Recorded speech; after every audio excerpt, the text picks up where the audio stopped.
Wakil Rektor 1, 2, sampai 3 beserta jajarannya, kemudian yang kami hormati segenap para dosen, yang kami hormati Presiden BEM Uniwara, yang kami hormati pengurus cabang Harokah Mahasiswa Alumni Santri Sidogiri Pasuruan, kemudian juga para hadirin, para hadirat yang tidak bisa saya sebutkan satu persatu secara spesifik, tapi tidak sedikit pun mengurangi rasa hormat dari kami.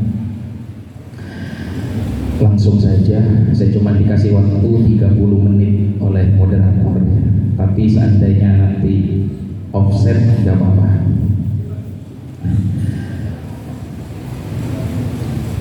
Kembali kepada Al-Quran dan As-Sunnah dalam jangkauan implementasi. Saya tutup poin saja mungkin, karena basic saya di Pondok Pesantren Sidogiri, saya bagian pegang fund sejarah kebudayaan Islam. Ada sebuah kejadian unik, kocak mungkin dalam pikiran kita, ketika turun sebuah ayat di zaman Rasulullah tentang puasa. Ayat itu berbunyi seperti ini: Kulu washrobu hatta yatabayyana lakumul khaytul abyadu minal khaytil aswadi minal fajr. Itu adalah ayat Al-Quran tentang perintah puasa sekaligus kemudian aturannya.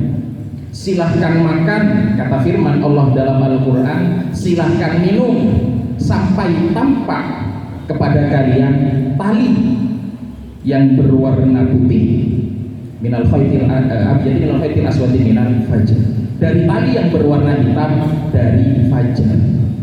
Itu perintah Al-Quran. Jadi silahkan makan minum sepuasnya sampai tali yang putih tampak dari tali yang hitam. Udah. Ketika ayat itu turun disampaikan oleh Rasulullah kepada para sahabat, ada salah seorang sahabat bernama Adi bin Hatim.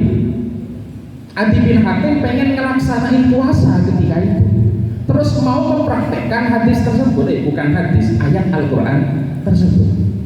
Akhirnya apa yang dilakukan oleh sahabat Adi bin Hatim tadi?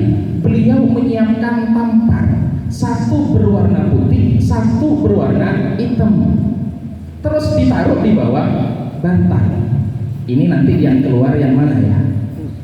Kalau nanti yang keluar warna putih, oh berarti itu udah finish, saya nggak boleh makan dan juga nggak boleh minum. Yang terjadi kemudian apa? Ya nggak terjadi apa-apa. Jadi apa yang ada di dalam Al-Quran ternyata nggak bisa diamali. Ini gimana sih maksudnya? Tampak tali putih daripada tali yang hitam. Dipraktekin tali putih dan tali hitam beneran. Akhirnya karena kebingungan dan tidak bisa melaksanakan perintah Al-Quran untuk puasa ketika itu, nanya kepada Rasul, Rasul ini gimana sih implementasinya? Saya kok bingung, saya praktek tadi malam ini nggak muncul-muncul, tali hitam nggak muncul, tali putih nggak muncul. Akhirnya apa yang dikatakan Rasul? Tali putih itu siang, tali hitam itu malam. Orang Arab biasanya menyebut pembatasnya itu khaytun. Khaytun itu benang, khaytun itu tali, khaytun itu tampar. Jadi ternyata ada gramatika Arab yang juga perlu dipahami di situ. Jadi bukan sekadar tekstual. Satu, dua, ada kejadian yang ketika itu hampir saja menelurkan sebuah keputusan yang keputusannya ketika itu berakibat fatal di masa pemerintahan Sayyidina Umar bin Khattab ketika beliau jadi khalifah. Pemimpin dulu di masa Rasulullah, kemudian dilanjutkan Khulafaur Rasyidun. Di samping mereka sebagai pemimpin negara, mereka juga pemimpin agama. Makanya berbagai macam problematika agama itu rujukannya adalah kepada pemimpin. Maka ada syarat seorang pemimpin harus mujtahid dulu, bukan sekarang.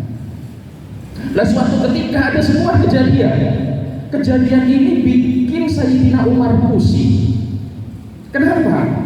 Ada pasangan laki perempuan ketika itu menikah. Setelah menikah ya biasa layaknya suami istri, kumpul, ternyata hamil. Perjalanan dari pernikahan Setelah hamil makin gede, lahir. Lah kelahirannya ini yang bikin heboh.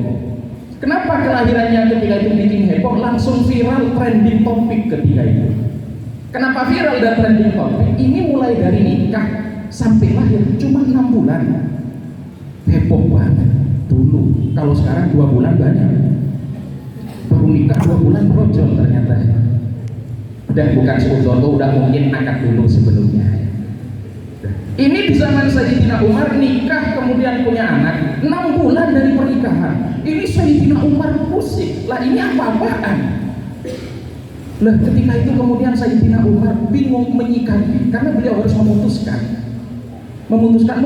apa? Memutuskan sikap terkait 2 orang ini. Akhirnya ketika itu para penghafal Al-Quran dikumpulkan, para penghafal hadis dikumpulkan. Apa yang harus saya sikapi? Sikap apa yang harus saya keluarkan? Ini nikah sampai lahir cuma 6 bulan. Tolong cari dalam Al-Quran. Para penghafal Al-Quran dikumpulkan. Sayyidina Umar itu juga hafal Al-Quran di luar kepala, alim alama. Tapi ketika itu minta saran dan pendapat para sahabat yang juga para penghafal Al-Quran, gak ketemu. Di Al-Quran gak ketemu. Para penghafal hadis juga kumpul di situ. Tolong cari, pernah apa enggak Rasul itu menyinggung atau menyampaikan bahwa 6 bulan hamil itu memungkinkan.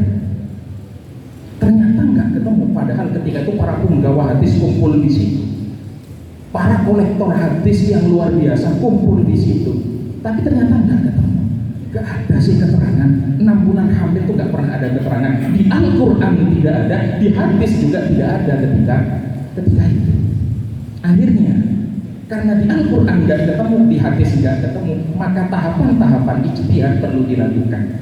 Apa yang nggak ada di Al-Quran, apa yang nggak ada di hadis, maka al-adah muhakkamah. Kita bisa pakai standar kebiasaan. Biasanya perempuan hamil itu 9 bulan. Ambillah limit toleransinya, paling tidak 8 bulan masih wajar, atau 7 bulan masih wajar, prematur. Tapi kalau 6 bulan ini sama sekali nggak wajar. Akhirnya apa ketika itu? Sayyidina Umar sebagai pemimpin negara sekaligus pemimpin agama, beliau mengeluarkan sebuah keputusan. Keputusannya ketika itu benar-benar ya ngeri. Apa keputusan Sayyidina Umar? Keputusannya berarti 2 orang ini laki perempuan sebelum terjadinya pernikahan mereka udah berzina. Jadi laki perempuan divonis berzina sebelum terjadinya pernikahan, karena nggak ada hamil 6 bulan itu tidak wajar.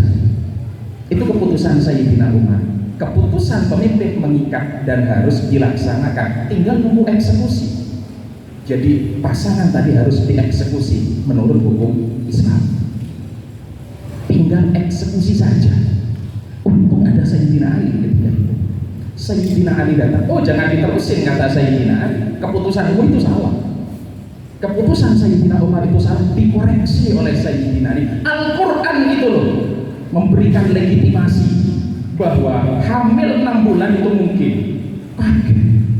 Wong Sayyidina Umar itu hafal Al-Quran, tiba-tiba Sayyidina Ali bilang di Al-Quran ada. Sayyidina Umar buka-buka memorinya nggak ketemu. Para penghafal Al-Quran juga kumpul di situ, nggak ada. Tapi dengan berani Sayyidina Ali mengatakan bahwa Al-Quran itu mengakui bahwa hamil 6 bulan itu mungkin. Itu yang dikatakan Sayyidina. Akhirnya karena para penghafal Al-Quran sudah kumpul di situ dan mereka tidak menemukan, Sayyidina Umar minta pertanggungjawaban, mana tunjukkan ke saya, karena sama-sama hafal. Dan Umar tidak menemukan itu. Ya, ditunjukkan oleh Sayyidina Ali ayatnya ketika itu. Ayat yang mana? Ada sebuah ayat yang di situ berbicara tentang siklus seorang perempuan mulai dari hamil, lahir, menyusui sampai disamping. Ayat Al-Qur'annya seperti ini bunyinya.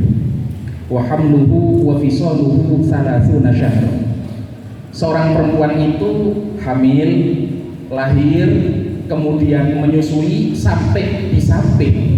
Itu masanya 30 bulan. Kalau ayat itu Sayyidina Umar juga hafal, sahabat yang lain itu juga hafal. Yang diminta Sayyidina Umar pertanggungjawaban kata-kata sittatu ashhur dalam Al-Quran yang menunjukkan hamil 6 bulan itu mana? Gak ada. Di situ cuma menyebutkan 30 bulan mulai dari hamil sampai samping. dipisah ibu dengan anak, gak boleh menyusu lagi 30 bulan. Loh, tunggu dulu, kata Sayyidina Ali. Lalu Sayyidina Ali menunjukkan ayat yang kedua sebagai komparasi dari ayat ini.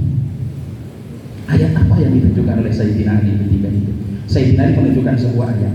Ayat satu yang beliau tampilkan ketika itu bunyinya itu isinya tentang masa menyusui bagi seorang perempuan. Kalau perempuan itu pengen menyusui secara sempurna, ada ayat dalam Al-Quran, potongan ayatnya bunyinya seperti ini: haulaini kamilaini liman arada ayyutimar rodoa.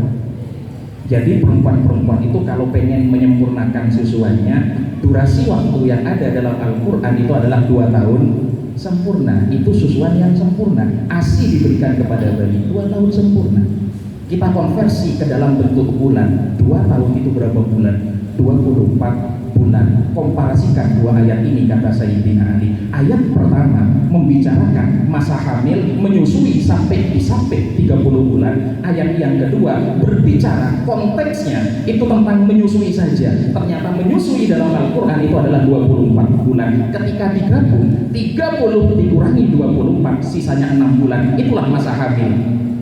Al-Quran ternyata mengakui ada hamil itu 6 bulan berdasarkan ayat ini.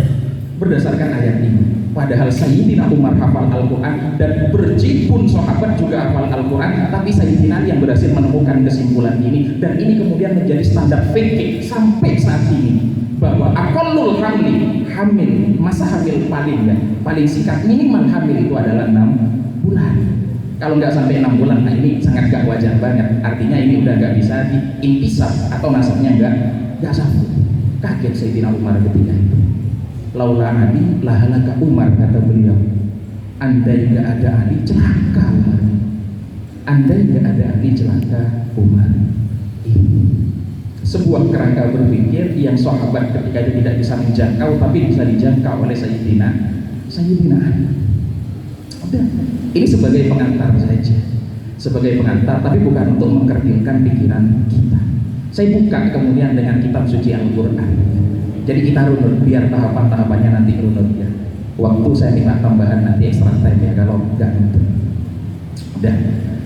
Kita sebagai umat Islam, kita yakin seyakin-yakinnya dan tidak perlu diragukan bahwa Al-Quran adalah kitab suci kita, kitab yang paling sempurna, mukjizat sepanjang masa. Kemudian Al-Quran itu terjamin otentitasnya, orisinilitasnya, keasliannya, tanpa distorsi, tanpa interpolasi. Al-Quran udah jaminan.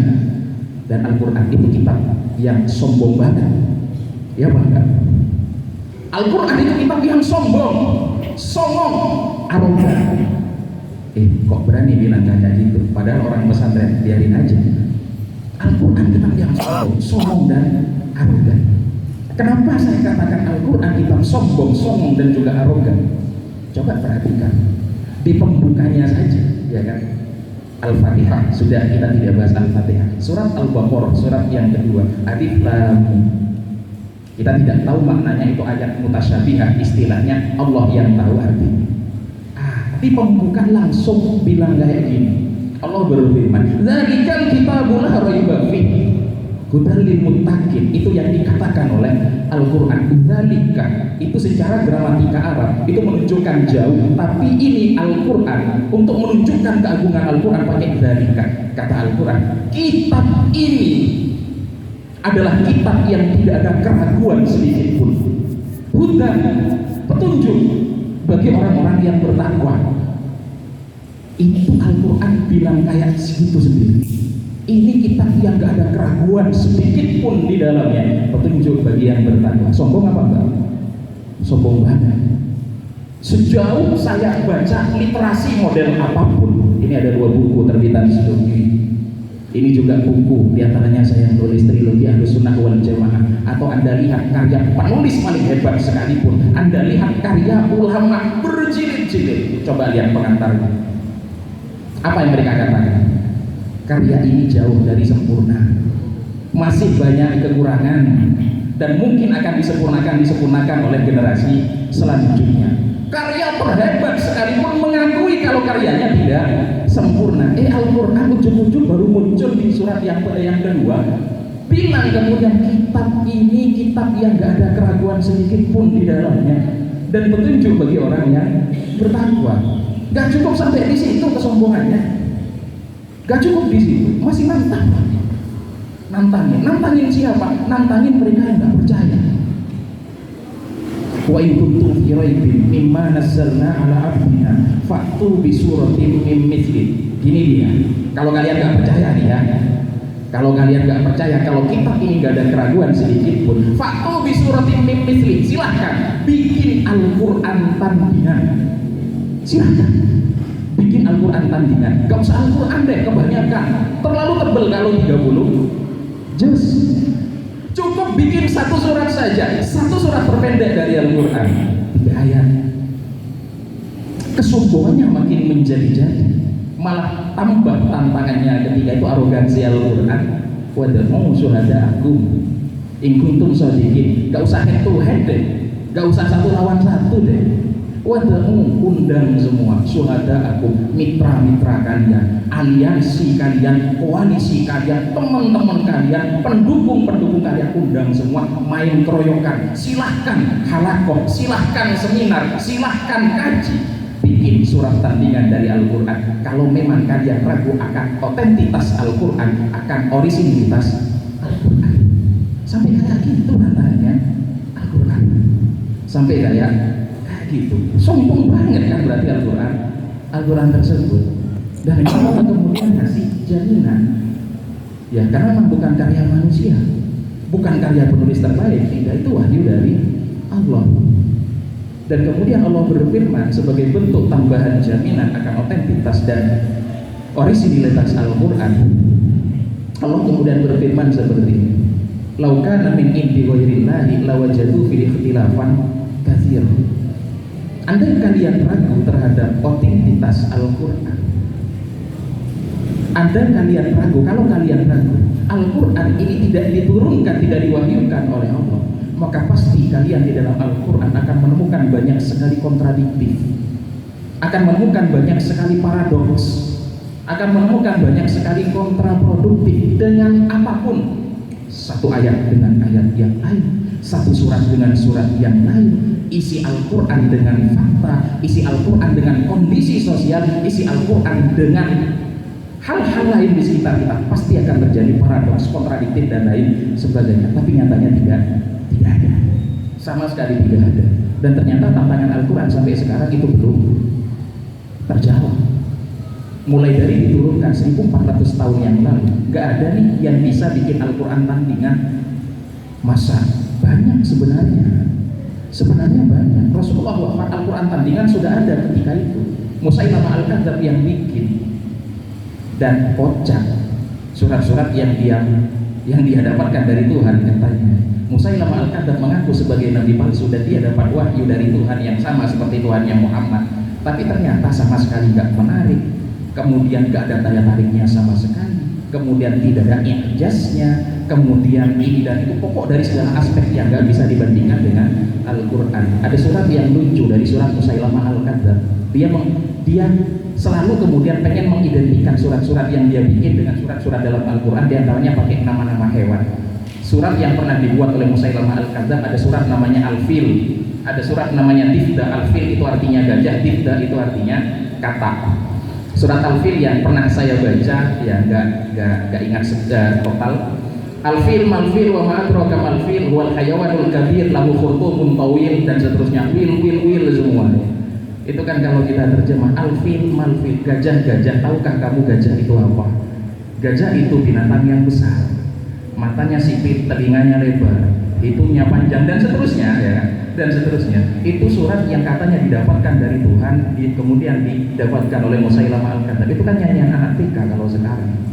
Cuman kemudian mendeskripsikan gajah dikatakan itu adalah firman Allah. Artinya wis malah tertawa kemudian yang mendengarkan itu, dan sama sekali tidak ada daya magis di dalamnya, tidak ada ijaz di dalamnya, jauh banget dan tidak bisa dibandingkan. Malah kemudian orang-orang orientalis barat yaitu mengkaji Al-Quran. Bahkan kemudian orang non-muslim pun itu coba bikin Al-Quran tandingan tapi versi Injil, maka ada Injil versi bahasa Arab dengan penulisan ayat dan surat dimirip-miripkan dengan Al-Quran, ya tapi tetap sama.